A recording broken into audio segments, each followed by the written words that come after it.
Welcome back to 3 with NGK. I'm Nicole. I'm Grace. And I'm Karina. Hey. And we have joining us today my cousin, my amazing cousin, Jerome. Jerome. Top mortgage broker in the city. Jerome St. Bernard, aka Jerome St. B. Oh. Tell us a bit about yourself. That was an amazing intro. Thank you for that. Got you. And I love what you guys are doing with the whole podcast. So thank you guys for inviting me, first of all. I saw you guys were doing some real estate stuff, so I was waiting for the call. So thank you guys for making it. Of course. Jerome is my name. I work for a company called Vine Group. We're currently the #1 mortgage team here in Canada. Nice. I'm a big believer in financial freedom, any type of entrepreneurial endeavors, and I think real estate is a really good way to get into those topics. So Agreed. here for your questions. Agreed. Guys, I have to say, a lot of times after any meetings with Jerome, my clients absolutely love him because he makes the room just like ease up. Because sometimes real estate could be intimidating, you know? And I'm a social butterfly, but boy, he knows how to really win the room and win the clients over. And so thank you for making my clients like, you know, always, always feel good. And I was like, can we call Jerome directly? Like, you know, he was advising me on this thing. I'm like, you definitely can, you know? Yeah. So my clients do ask about you quite a bit. So yeah, you definitely do deliver. So thank you so much for that. That's awesome. That means a lot. Awesome. I aim to please, and I mean, we've been working together for about a year now. The same thing. Your clients love you and like your whole energy. So I'm happy to be here and part of your team. You know? Dynamic duo, eh? Right? Dynamic duo. Okay. I can attest to that for sure. All right, so we're gonna jump into some questions. We got a few for you. Hope you're ready. Let's go. So my first question: being a purchaser, what kind of credit history do you need?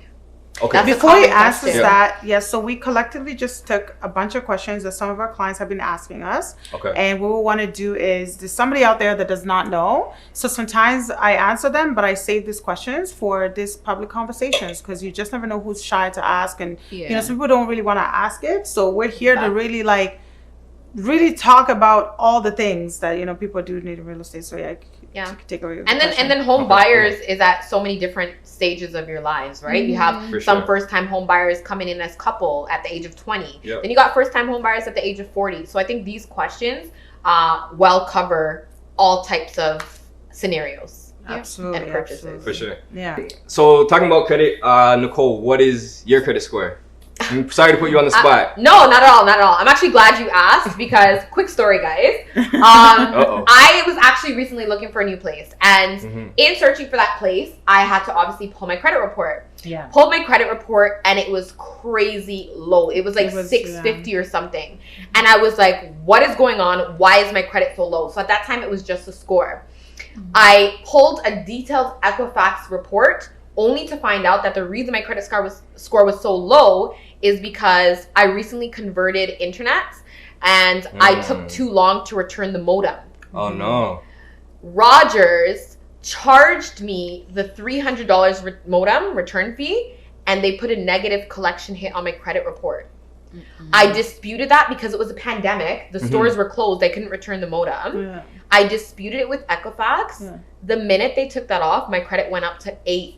I think it's like 810, 815 or something like that now. That's crazy. That's awesome. So that tiny collection hit took my score from 810 odd to 650. That's awesome. You know what? That's a really good segue just to talk about credit and Equifax in general, because that happens all the time. I guess that's not really a mistake, but there's things on Equifax that we don't even know. I thought you were going to say you don't know what your credit score is, so I'm proud that you do know. Do you guys know as well? We do. That's the first step. Just know what it is, because there's so often mistakes, especially if, for example, you have a very common last name, Mike Smith, Peter Chan. So many times people have like miscellaneous charges that they have no idea what it is. It's someone with their name, right? Good point. Yeah. So the fact that you got it removed is great, but also if you would come to someone like myself, that's kind of our job, to mitigate the issues that we see and get you that approval. A lot of people will just go into their bank, and like, for example, this week actually I had a client that had a prior bankruptcy maybe 2-3 years ago. They've been with TD for, I'm gonna say 10 years. They wanted to refinance their place. They saw the bankruptcy, they just declined the file. So they came to me, they're like, we really need to do this refinance for whatever reason. But I have to be honest with you, I did have a bankruptcy. They were able to explain the story to me, similar to your story, before they even got it removed from Equifax. And I went to the bank and kind of talked to them. This is what happened. This is how they've repaired their credit since. And I gave them a story.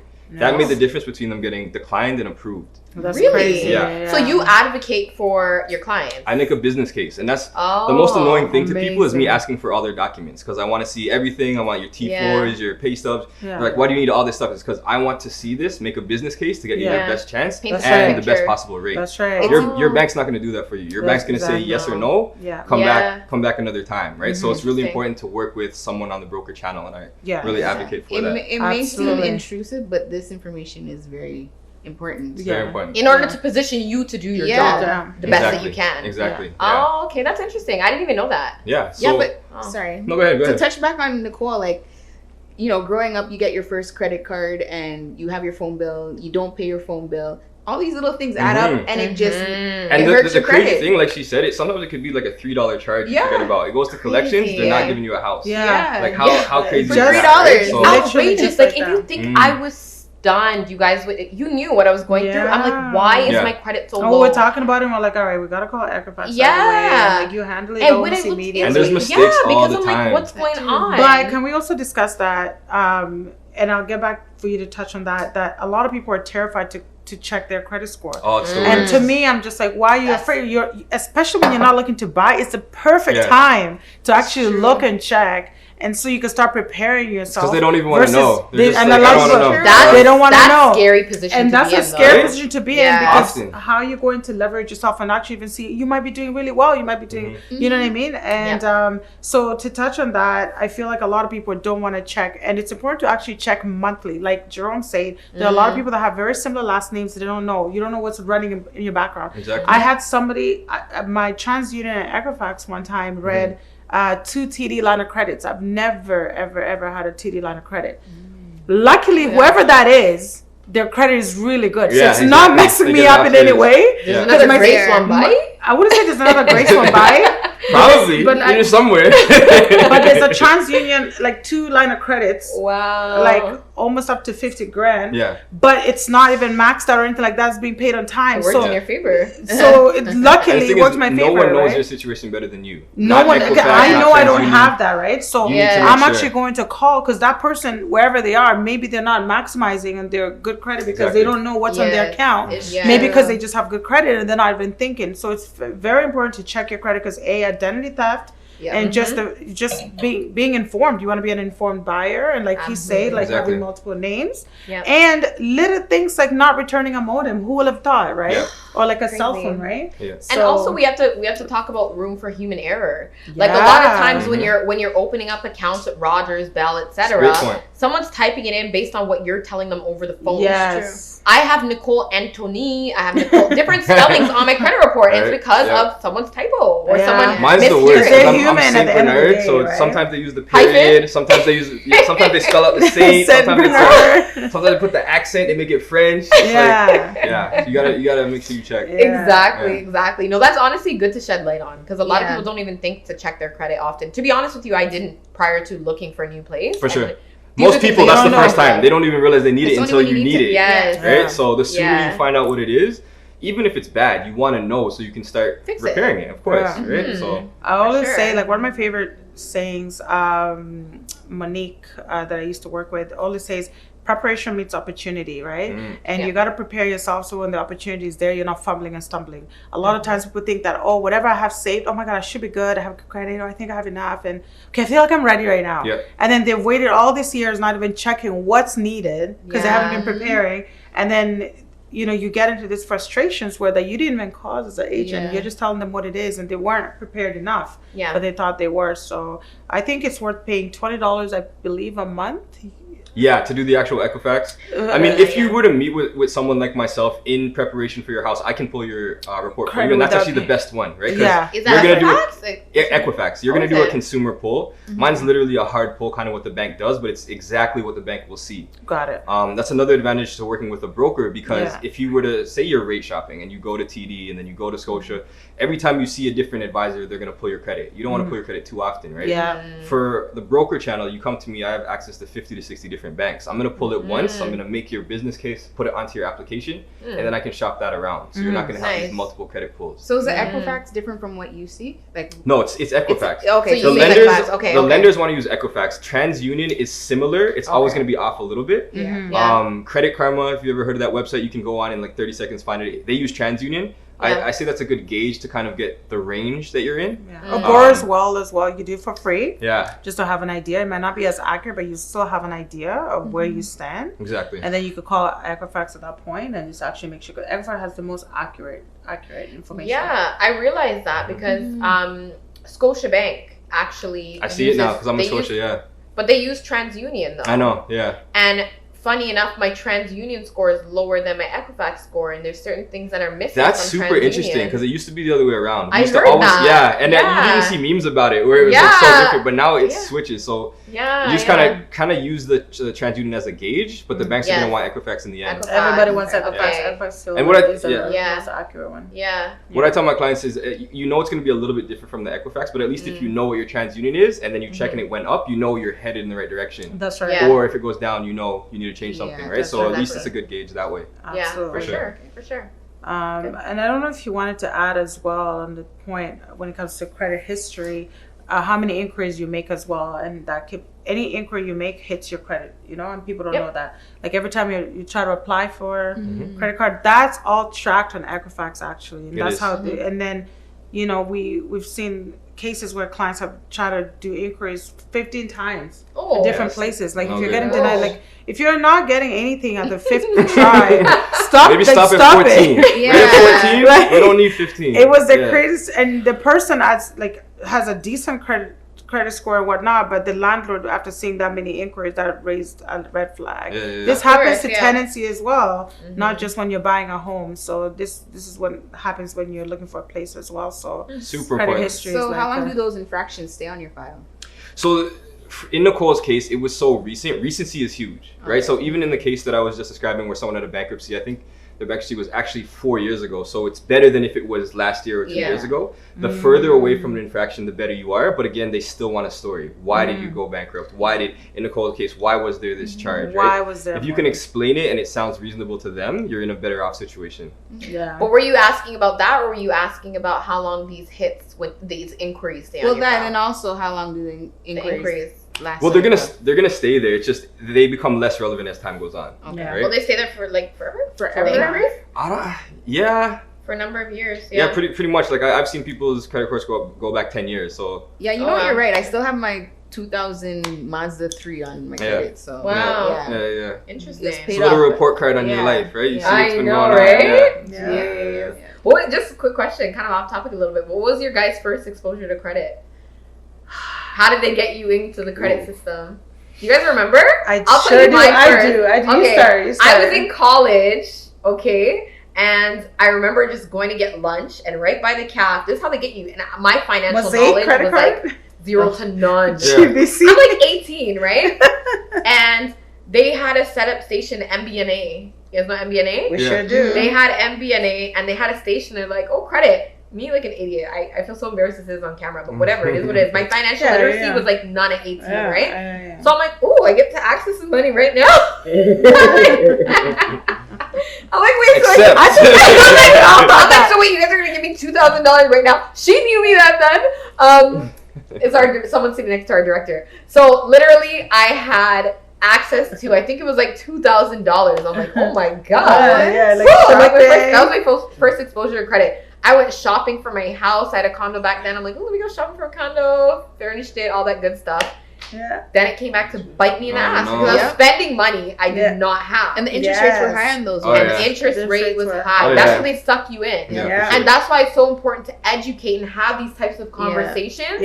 Because the financial literacy, especially surrounding, credit, real estate, all of that. Very important. Depending on where you're at in your life, it's very low. It's very, Interestingly enough, they recently said, I don't know if you saw this in the news, they're going to start teaching it in, is that high school? Yeah, high school. I love it. Yeah, They're I would love to have known this Yeah, when I was in high imagine school. what we know now if we knew what trust me. For sure. Our Yeah, children for are sure. that's great for our children, you know? It's amazing for our children. Yeah, and that's the thing. Like the younger that they teach children, the better it is long term, right? Like even just having these conversations with people, like it sparks so many ideas, and absolutely. you can make this much or you can invest. Like it's very helpful, I feel. But I feel like they need to do this because the economy is so crazy, especially with the housing market being so high. They need to educate people ahead of time. Absolutely. They have to know. Yeah. Definitely. And a lot of people are getting sucked into debt just because they don't know. Exactly. They don't understand it, right? So understanding is the first step, and then you can debt management.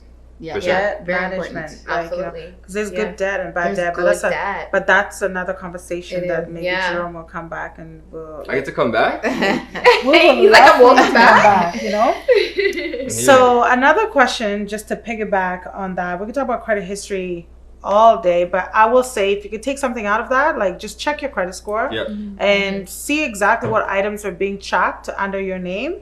And ask for credit optimization. There's companies that, you'll pay like $10 a month or, $20 a month. It's worth just knowing your credit optimization. And they help you actually tell you which account you could actually pay on time to actually add a number, add a score. So it's called credit optimization. If you want more information, holler me on the ones. And it's for a small fee, you could actually be educated for free on your particular bank account and your spending and the debts that you have. Did you guys know that? Do you know there's access to that? No, I didn't know that. I had no idea. I didn't even know until somebody actually brought it up. Yeah, a client actually is the one that told me that's how they got to get their credit higher. So let me know if you guys want information on that. But I'm going to ask the next question that we've been asked.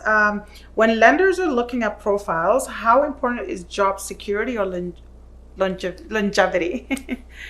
How important is job security? So you mean like their tenure, how long they've been working? Like from a lender's perspective, right? So, we know that income is huge and everybody knows income is huge. And some people might say, you know what, like I make 80K, I make 90K, what's going on? I have a good credit score, what's going on? Yeah, so when that comes into play most often is if you work and you have a variable income. So there's fixed incomes and variable incomes. Not talking about mortgage rates at all yet. It's just if you are, say, a government employee or a teacher, you have a fixed income. Every 2 weeks, you're going to get the exact same amount. Those are kind of the easy files because nothing changes, right? You know exactly how much. And if we were to take a pay stub, we can annualize it and we know exactly what you get at the end of the year.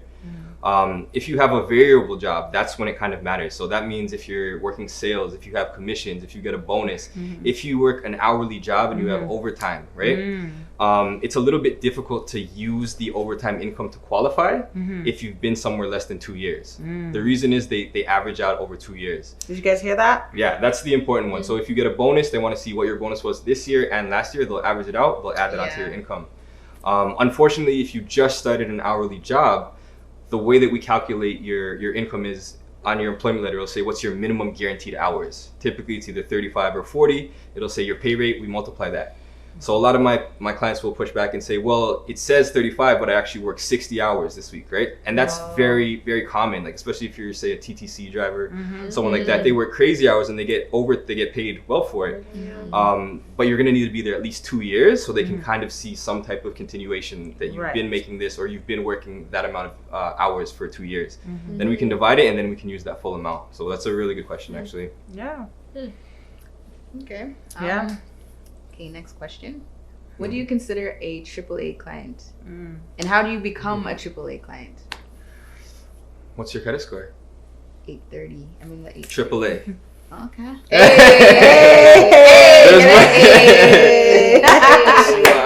What is considered AAA? Like from what? So AAA, I mean, it's subjective. I mean, I'm just saying a really good client. So of course, your qualifying income matters, but also credit's huge, right? So anything over 800, you're considered excellent. Earlier you mentioned it dropped all the way down to 650 for an A lender, which is the most competitive lenders where you want to be with. The big 5 banks are A lenders. They'll take you, usually 650 is the minimum, right? But from 700 and up, there's no real difference in the rate. So you can say what a AAA client is, but if you have a 750 score and you have an 850 score, you're still going to get the best rates. There's really no difference. So you're in that range. If you wanted a house right now, we'd be getting you the best rates. But say I made like $45,000 just to say, and I had 850 credit score. Is that still a AAA client? You guys would have to define what AAA is to you, right? Because yes, but your income is going to dictate what you qualify for, right? Yeah, because like AAA, I think speaks more to the type of person you are when it comes to repayment. Exactly, right? exactly. Yeah. Okay. Yeah, like what's your repayment history? Yep. Yeah. But your income is what you can afford. That's right. Yes? That's Yes, right. exactly. So Okay. we Yeah, look okay, at you. yeah. You have this credit score. We know you are good at repaying your debts. Yes. You're gonna pay on time. You're not gonna miss any payments. Yes. But still, if you make $1 million a year, you're Yeah. gonna qualify for this. If you make whatever, you're gonna qualify for that. Like, But you'll get the best interest rate. yes, Because you're exactly. okay. You're gonna get a competitive interest rate, Mhm. and that should What be the goal. holds more value, credit or the $1 million man that has the worst credit? That's a good question. I saw that floating on my social media somewhere. They were debating. And I guess I can talk a little bit about the different types of financing. So this is another reason not just to go to your bank, especially if you have, if you're self-employed, if not all your money is shown on your taxes. A lot of people do cash jobs on the side. I have a lot of friends that'll do, I don't know, nails, lashes, stuff like that, making good money, but it's not shown on their taxes. So there is private money you can get. So private money is, they're using the house that you're buying as collateral. They just want to make sure that if anything were to go wrong, if you were to default on the mortgage, your house is... Is that called second mortgages? Or it's very similar. Okay. A lot of second mortgages are private as well, or B lenders. So lenders. let me take it all the way back. I'm sorry to bore you guys, but there's A lenders, B lenders, and then private lenders. So in your example, 650 and up, I said we're good for A lenders. Anything under that with your credit score, if you go to a regular bank like Scotia, TD, whatever, they'll turn you away. If you come to someone like myself, we can still get you in, but we're going to put you with what's called a B lender. The difference is they need a little bit more of a down payment. As a first-time home buyer, typically you can use 5%. For a B lender, they want a little bit more skin in the game. So you're going to need at least 20%. You're going to pay a little bit of a premium, but a lot of times... Pause on that. Could you just stay on that first-time home buyers? Because everybody seems to think they qualify for 5% first-time home buyer. Yeah. Before you jump on, could you just stop there and just like elaborate? I know exactly what you're talking about. Yeah. So legally... Like they will argue with you to the T that they qualify. Legally, the minimum down, the minimum you need down for a property is 5%. But with that 5%, you still have to qualify. So a lot of people want $1 million property and they're like, can I put 5% down? And I'm like, yeah, you can put 5% down, but you only qualify for a $200,000 property. Based you know what on I mean? your Based on your income. Yeah. Exactly. Everything has to align. Exactly. And that's a lot of times when I talk to people and they can qualify and I say, you had the 5% down. I mean, you can use the 5% down, but your income's here and we need it there. Do you have a potential cosigner? Because potentially you can still put that 5% down, but we need your income up. So you know, dad, mom, can you co-sign for me? I only have this amount, but I want to qualify for this much. Yeah. So yeah, to answer your question. Yeah, I think that's super, super important. But I cut you because I wanted you to elaborate that. It's a question that we get a lot of times. I know exactly what you mean. Same. It's very hard to let people know that your income has a big factor without being insensitive. And almost letting them know that there's qualifications to this, not just everyone does. And not only that, like a first-time home buyer too, like if people are looking for help from the government, you know, everybody thinks that they could qualify for the 10%, 10% down as well, right? But people don't understand that the government takes a portion of your profits as well. Yeah, they're helping you get into the market, but you're not making the full profits all the way as well. Yeah. So it's still good because you're able to enter the market under your name and you're building equity under your name. You're just not going to sustain all the profits that you're getting. You're sharing with the government. Exactly. And you have to be in a certain income threshold as well. So yeah, and exactly what you're saying. So and kind of, I'll use your example. You said someone that's making $45,000. Let's round that up to $50,000. A good way that you can kind of think to yourself, and when you do this calculation, you're going to be like, wow, they're not going to give me anything. I almost cursed, but I stopped myself. You can typically get qualified for about 5 times your income. So if you make $50,000 a year, the bank's going to loan you $250,000. The rest of that has to come from your down payment. So unless you have $200,000, you're not going to get $450,000, right? So $250,000 is the loan. The remainder has to come from your down payment. So even if you save that 5%, if you want a $600,000 house, you need that much more, unless you get another person to co-sign. So say you make $50,000, your dad makes $50,000. Now your household income is $100,000. Multiply that by 5, you can get a loan of $500,000. So that's kind of a rule of thumb. Obviously, we have to look at your credit. We have to take into account if you have any car payments, we got to look at your credit report. But just kind of a rule of thumb, I tell people in my first conversation, it's going to be something along those lines. A lot of people think that there's like some type of magic tricks you can do. They'll be like, no, just do the pre-approval. I want to see, maybe it'll be more. And I'll say, okay, and I'll look at your docs, I'll go through it, I'll underwrite it, and I'll send you the numbers, the exact numbers of what it is. And then they'll say, maybe I need a cosigner. And you're like, okay. Right? No, but it's good though. It's good to know exactly what you can qualify for by yourself. Because sometimes it's like, you might qualify for something and you're like, do I want to get this, or do I want to do a joint venture with someone else and get this as an investment instead of moving in? Or do I want to tell my mom, hey, why don't we get this together? That's right. So you just have that conversation and kind of start planning things out is what I would recommend. Yeah, that's great. Good. Really, really good advice. So to piggyback on that, so you talked about the products. I was about to ask you, like, what type of products do you offer as a mortgage agent? Ooh, perfect segue, yeah. And the type of products do vary. So do you mind talking about the lenders, but also do you mind just elaborating based on a different lender how the interest rate could affect you as well? Yeah, sure. So the first question, like different products, what you reminded me to talk about, I said I can't do any magic, but there are little tricks that you can do depending on the lender, right? And this is another reason it makes sense not to just go to any one lender, right? For example, like I started asking people this now right away because it's so helpful. If you have any kids under the age of 12 or 13, I know you get like a baby bonus, CCB. Some lenders won't use that, some will. So if I know you have kids and I know you're getting $500, $600, $700 a month for those kids, I can actually add that to your income and increase what you qualify for. I remember we had more kids, more money. I should have pushed out a few. Have a baby, get a house. I remember we were talking mortgages, and you had shared that with me, and I was blown because I had no idea that they included child tax benefit in income. Child tax benefit, child support. Yes. If you have a parent that is retired, we can use pension, we can use old age security, depending on the lender. That's why just don't go to one bank, right? Talk to me. I'll look at what we need and I'll pick the lender based on that. And that's also why I tell people it's not always about the best interest rate. It's where do you qualify? Where can we get the most? Right? And you know, because you work with these various lenders on a regular basis, so you know where you can try what, right? And if you're if you're a AAA client over here, I might say, okay, we're going who has the best rate right now, we'll put you there.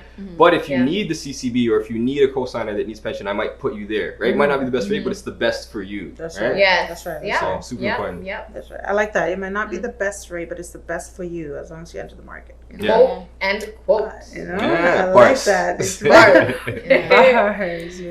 Okay. I love that. All this information is good to know ahead of time, like ahead of the game, like when you're younger. Like to know all this information in your 30s. I mean, it's never too late to start, like for sure, start figuring this out, but earlier the better. I agree.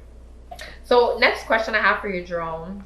Other than the down payment, what other costs should a buyer be responsible, or will a buyer be responsible for? Other than the down payment, so actually Grace would be really good at answering this question.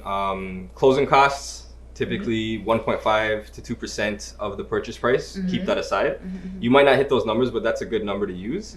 That's going to include your land transfer tax, your legal fees. Legal fees typically $1,000 to $1,500, depending who you use. So I would just make sure to keep that amount on the side. Some lenders will even ask you to prove it because people are clearing out their bank accounts to get the down payment. That's right. And they notice there's nothing left. So they'll say, get that. They'll even condition it. They'll say, can you show that you can close on this? Which is good, right? So I would say.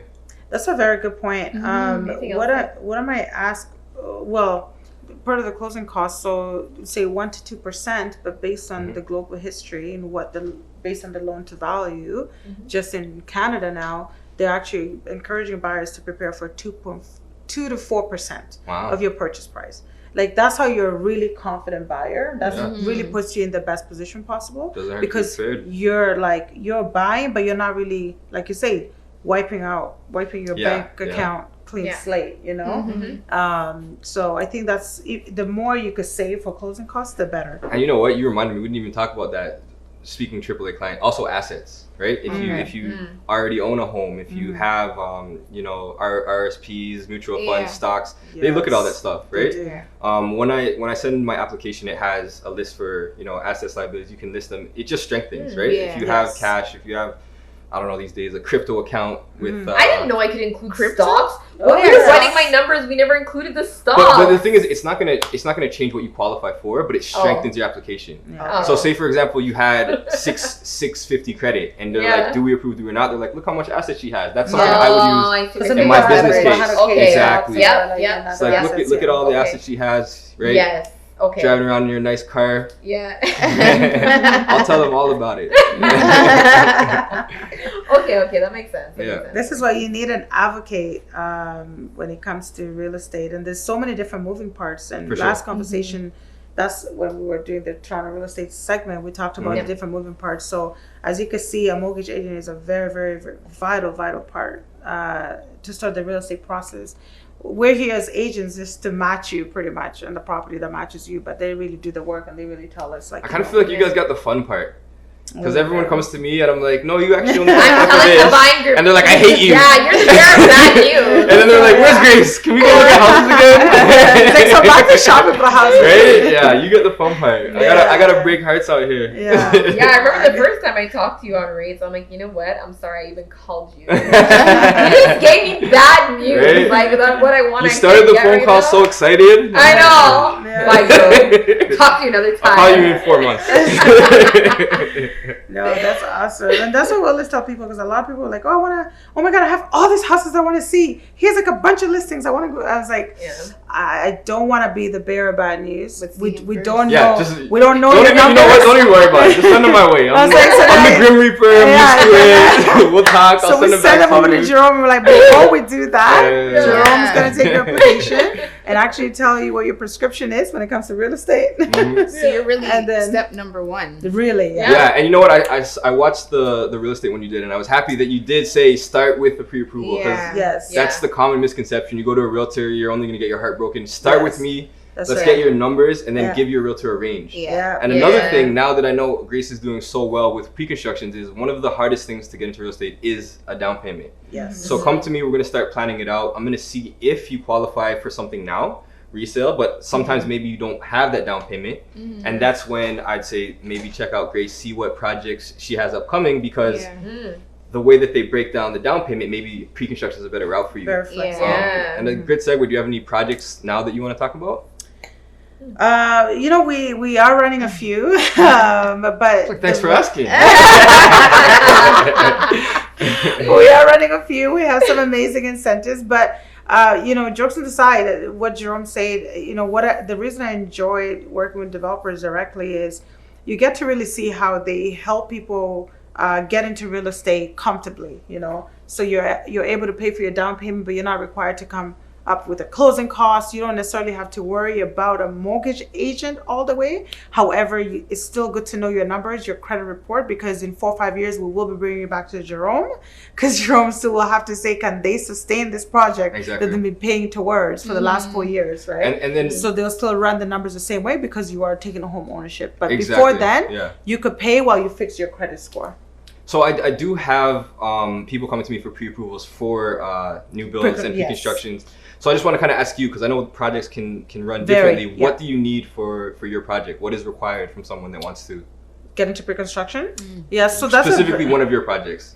Very, very good question. So as having the privilege of being in a team with platinum brokers, we get access to a lot of incentives, and some of it because we have a partnership directly with the developer, they will trust us as long as we vet for the client. So some developers, they still want the full pre-approval, where you still have to be pre-approved as if you're about to enter the market, because they're offering some really high incentives, like the Daniels project. I don't know if you guys have heard about that. They only require 5% down.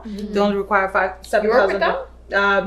No, but we've closed clients through them, but we're not directly we're not platinum brokers with them. No, we're not affiliated. Okay. However, it's one of the best projects because they focus on gentrification and they want to help a lot of buyers that can never be approved get into the market comfortably. So 5% down. However, with that they need a full mortgage pre-approval. So literally going to the bank, actually knowing the numbers, your credit score, and all that stuff. Yep. However, some developers, if they partner with platinum brokers, the importance of working with platinum brokers is we could write a letter on your behalf. You just have to consent that you're okay us representing you.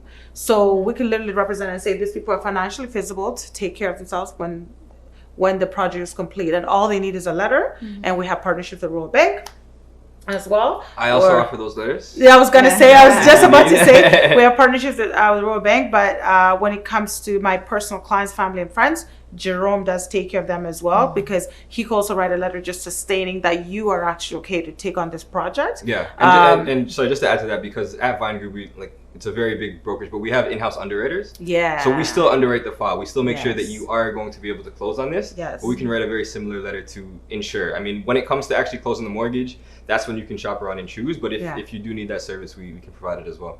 And it's a very vital service to have because a lot of people are very intimidated, right? They have the money, you have the cash, but you're just like, I'm not going to any mortgage broker right now because I know I'm not going to be approved. So start the conversation. You have the cash, you have the money, get into pre-construction because as long as your partner with the developer does not charge you for an assignment, which is just selling over your contract, get into pre-construction if you can. Oh, you just reminded me of something I want to talk about. Am I allowed to just talk? Yeah. So just because I know pre-constructions are getting so popular right now, typically you start a project, when does it close? About 2 to 3 years if it's like a townhome or a regular house, but master plan condo community, you're looking at 4 or 5 years. Okay, perfect. So it's gonna have a lot of time to appreciate. Yes. There's gonna be a lot of equity there by the time you close, and a lot of people don't know that there are ways to access that on closing. Yes. So I won't get into that right now, but just know that if you've been paying into a place, especially sometimes they get pushed back, and you need to close, you need to move in. Sometimes you're scraping all your money. There is a way where you can access not only the money you put in, but a lot of that equity that's been building right off the bat. Really? Okay, that's good to know. Yeah. Typically they want at least a year inside, but there are ways if you need something sooner. So contact me and we can figure it out. But the equity's there, right? The equity's there because they can't deny you. Yeah. Exactly. Your house is now worth much more than it was when this whole process started. So nice, good to know. For sure. Exactly. Yeah, that's a very good. There's options. There's options. There's definitely. And I mean, you've seen in the last few years, there's projects that have went up 50, 75, 100,000 per year in this last little boom we had, right? So you never know, depending on where you are in the time period. It's a good, real estate is always going to be a good place to make money, a good place to invest money, and a safe place, right? A very, very Stocks, safe place. Yeah. Crypto, risk, right? You never know. Market can crash. People are always going to need a place to live. Exactly. Right. So it's a very safe place. Yeah. I like that you added on to that again. Somebody will ask, I'm like, condos are now selling, pre-construction condos are selling at $1 million.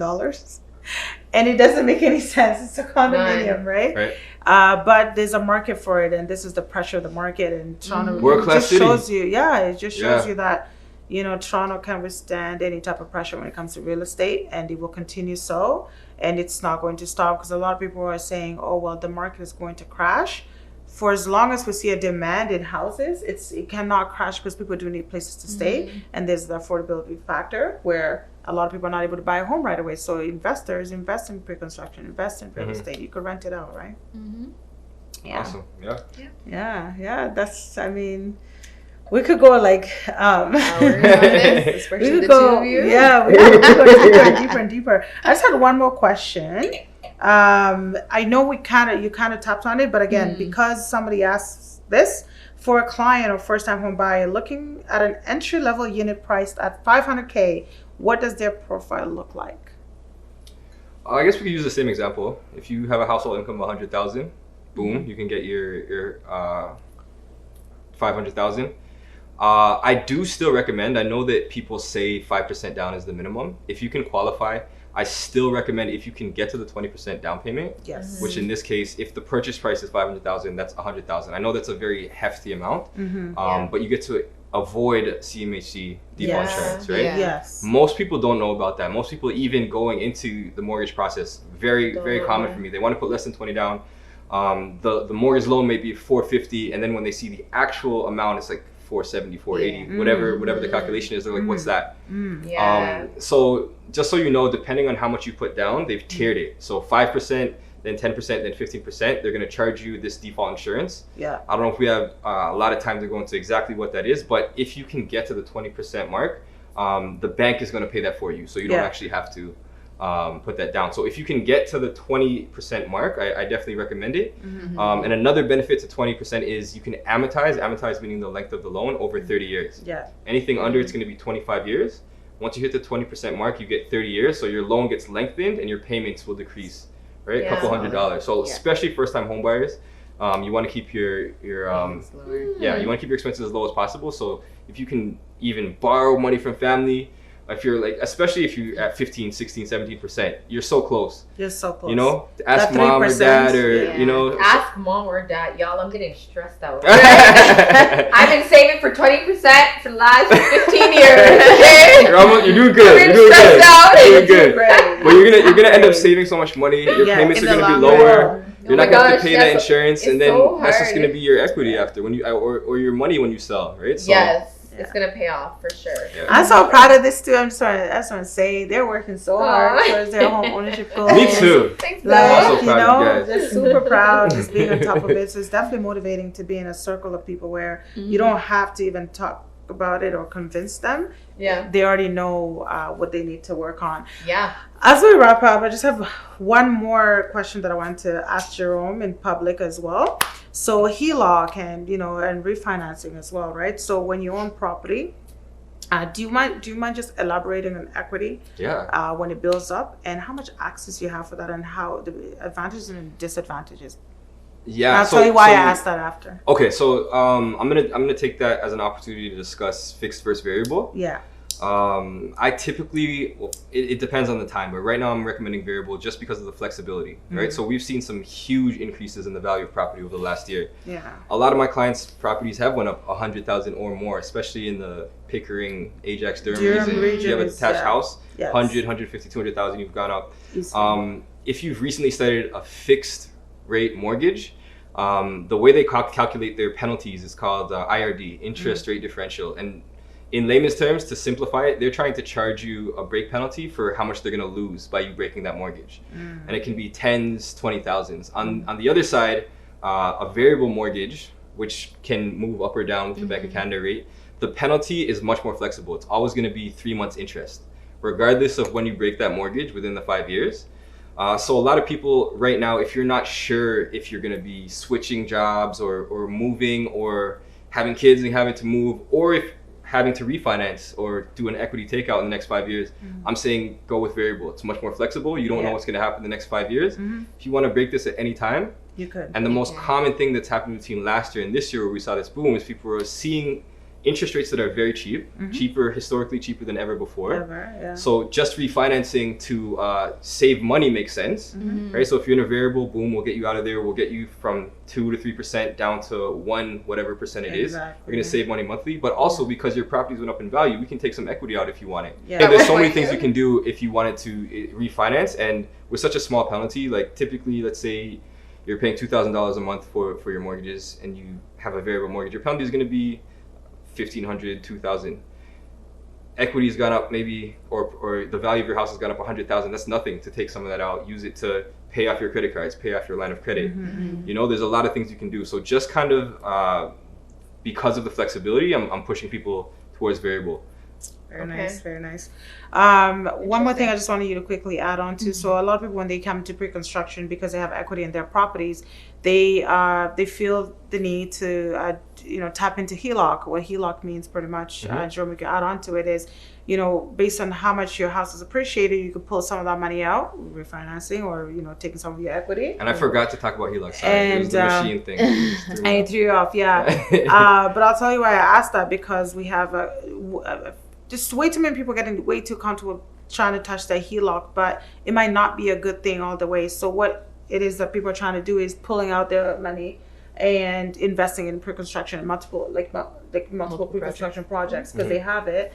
But if you want to elaborate on how that may increase your monthly mortgage as well, and how you need to be prepared for that. Because so a home equity line of credit is a line of credit that's attached collaterally to your house, right? So they're going to give you a really good interest rate on a loan, kind of similar to a credit card, but because it's attached to your house, you're going to get a really good interest rate. People are seeing this and they're using it for down payments. But what you have to keep in mind is when we pull your credit, we're also going to see how much you owe on your line of credit. And I think that's what you're seeing, right? Yes. So you're going to take $20,000 off of your HELOC to make a down payment. We're still going to see there's $20,000 missing. Yes, it's adding to your debt. Exactly. And this is where it's very important to choose your banks wisely, especially if you want to be a real estate investor. If you want to go 1 to 2 to 3 properties, because the way that banks underwrite their files are very differently.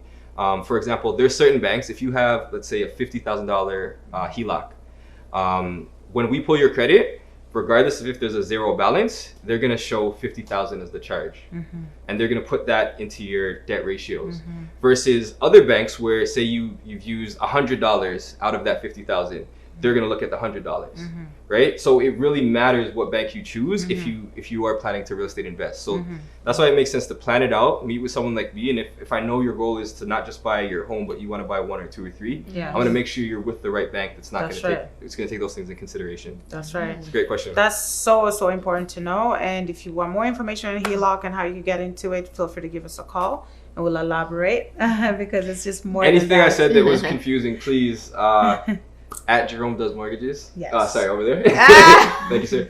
At Jerome Does Mortgages on Instagram, JeromeSt.com. I don't know if it's my time to tell people this, but if you're confused, it is. No, of course. Okay. Yeah, no, for sure. And we're gonna tag Jerome if you're following us on Instagram. It's at 3 way with NGK. So if you're not following us, go ahead and follow us, and we will be tagging Jerome's Instagram page and website in our bio, in our caption. Definitely. And Jerome is so approachable, so please just reach out at any time to his DM. Please, any questions? Yeah, he's amazing. Good energy, very informative. As we wrap it up, and I hope we get to see you again very soon because there's invite me back. We'll give you a spicy. Yeah. Next time, no finance, something spicy. We're ready. I got other opinions too. Oh my god! I don't know if I'm ready for Nicole doesn't want to have those talks when I'm around. Definitely, yeah. But thank you so much. Thank you guys for tuning in as usual. Always, yeah. So as I said, guys, follow us on Instagram if you're not already. 3 way with NGK. If you're watching us on YouTube, go on ahead and subscribe and turn on post notifications. The link in our Instagram bio will take you to all of the podcast platforms. So Apple, Spotify, etc., etc., etc. Like, follow, subscribe, share, show love. We appreciate you guys. In that order. Bye. Bye. Bye, guys. Cheers. With my little bit of life.